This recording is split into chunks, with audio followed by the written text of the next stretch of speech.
Okay, my name is Justin Arlt. I'm the Market General Manager for Landscapes Golf Management. We're the third-party management group that works with Park and Recreation in the city of Sioux Falls to manage what we call Sioux Falls Golf, which is comprised of Elmwood, Prairie Green, and Keene Park.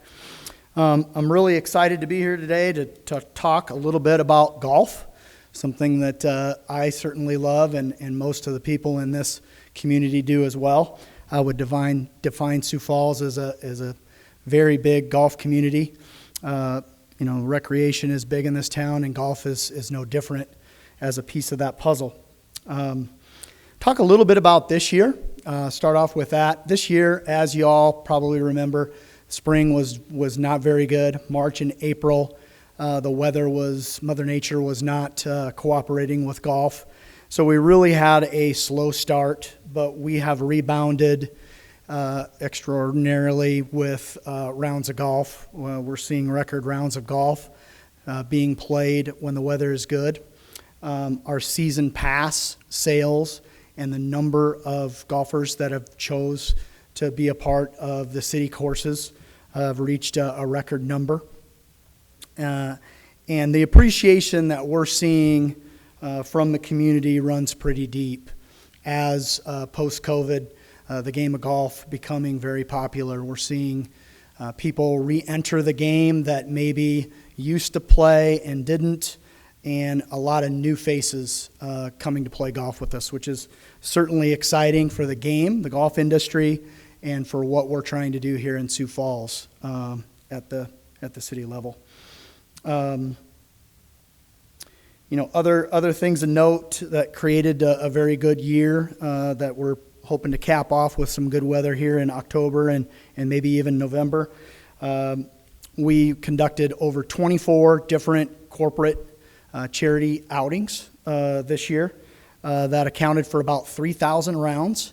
And the great part about that is, we helped to raise over $250,000 for different charities and organizations like Folds of Honor, Kids for Coats, and Trail Ridge, Senior Center. So I wanted to speak to that. I didn't want to miss out on that aspect because, this community is big with golf, but the golf courses and the facilities in which we have provide a big opportunity to house those events and do things for the community that are very important. So I didn't want to miss that.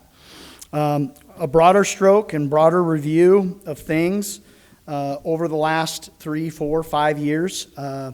We've been involved with the city now for 5 seasons. Annual pass sales have grown from 900 in our first year in 2018 to sitting at over 1,500 today, which is a 65% increase. And we're doing that through attracting people by what we believe providing better playing surfaces, larger scope of events that appeal to everybody, not just men. We are providing junior events, family events, couples events, you name it, we're doing it because it's important. It's important for all golfers of all abilities to be at the city golf courses, and we're achieving that. We created a young executive pass, a 40 and under pass that's been wildly successful.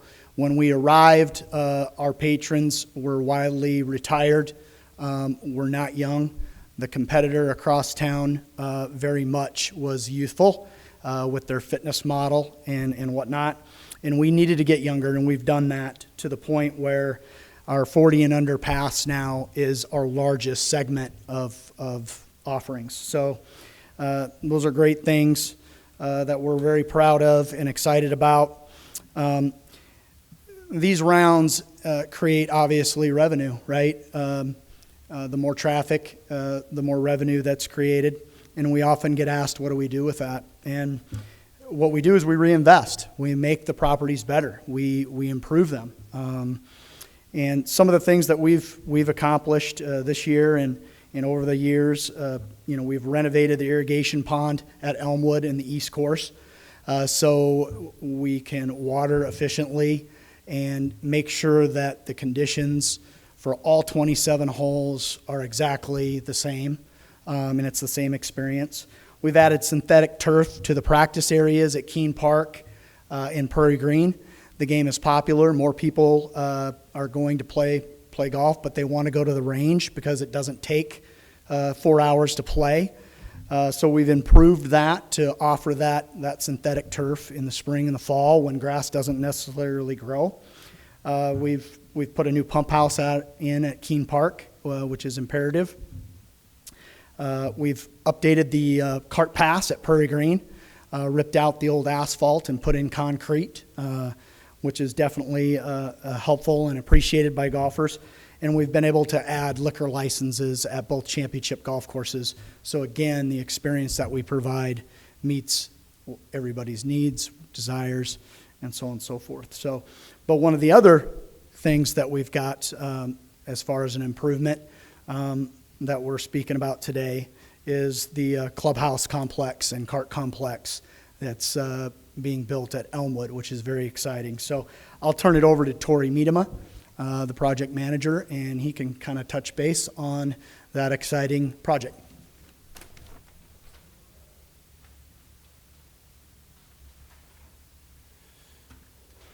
Thanks, Justin.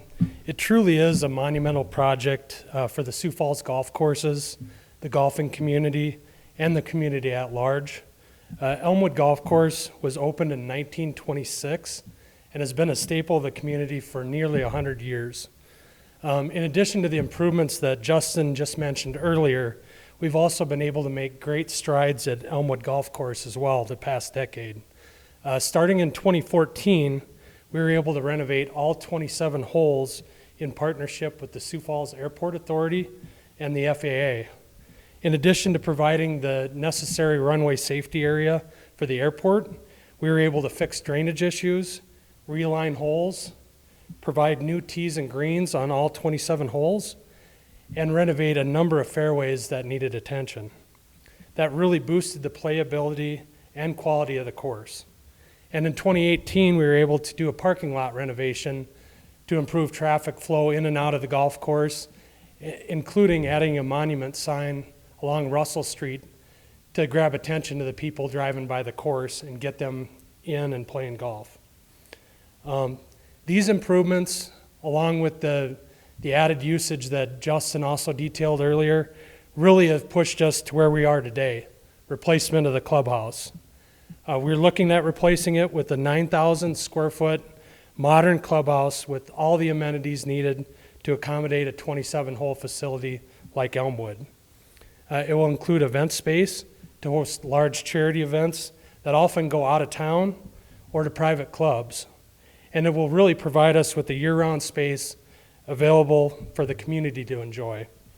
We will also be building a new cart storage building to replace the one that burnt down in 2019, which will then protect our cart fleet both at night and during the off-season.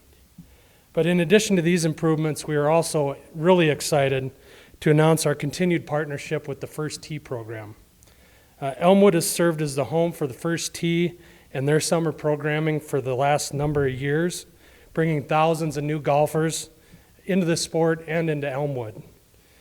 First Tee will now be providing funding as part of this project to construct a 4,000 square foot facility space to house their operations and give them the opportunity to provide year-round programming. We will also be partnering with the South Dakota Golf Association to relocate the Hall of Fame from its temporary location at the Holiday Inn and Suites near the Crooked Pint to the main entrance of the new clubhouse.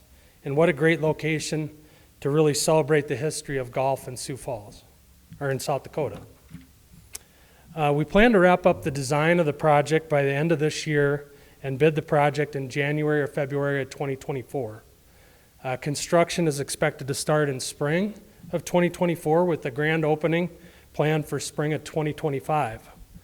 We will keep the old clubhouse in operation during construction to limit the disruption to the golfers. And then once the new clubhouse is up and running, we will tear down the old one and renovate it into some much needed green space. We really encourage you to attend the open house tonight at Elmwood. Doors open at 5 o'clock. We'll be providing the first looks at the updated conceptual renderings of the clubhouse and cart storage buildings. The presentation will begin at 5:30 from our design consultants, the Stone Group Architects. It will include a virtual tour of both buildings, and we will have staff available from City Parks as well as our partners at LGM, First Tee, and South Dakota Golf Association. With that, I'd like to open it up to any questions you might have. Can you say where that new clubhouse is going to be located? Is it next to the old one, somewhere else?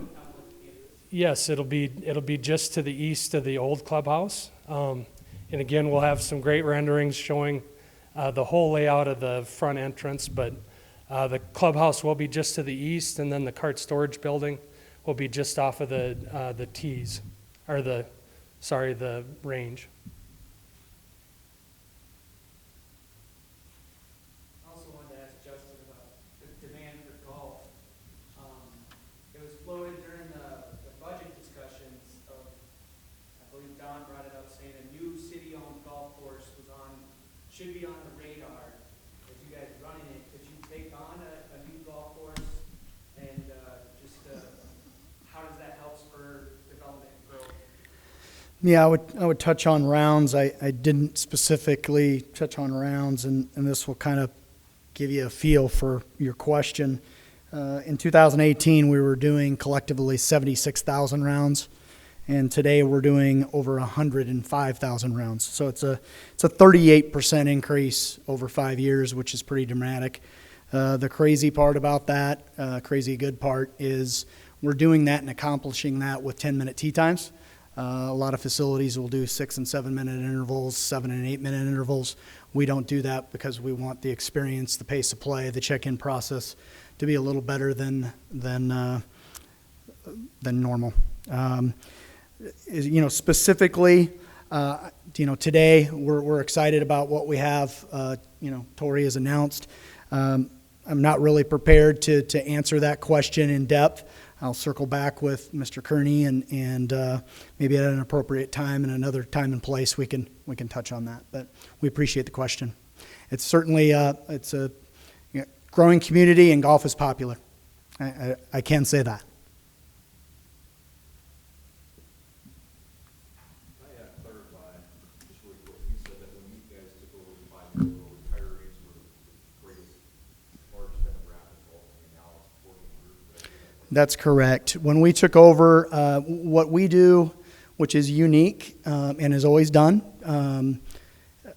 was a weekday pass and an all-time pass, and then we also have passes that are specifically priced for seniors for weekday and all-time, and those were the most popular by far, mainly because we're the only ones in the market that offered it. They are still very strong. I'll make that very clear. The 40 and under is the biggest growth, and it's the biggest segment, but closely following that is the weekday senior and all-time senior pass. So we're just very diverse with the golfers that we have. Young and old are now using the city golf courses, along with us hosting 2 instructional academies, both colleges, and a lot of the high schools. So when we say we are golf, we mean it. That's our tagline, because we are golf. For this community, all ages, all abilities.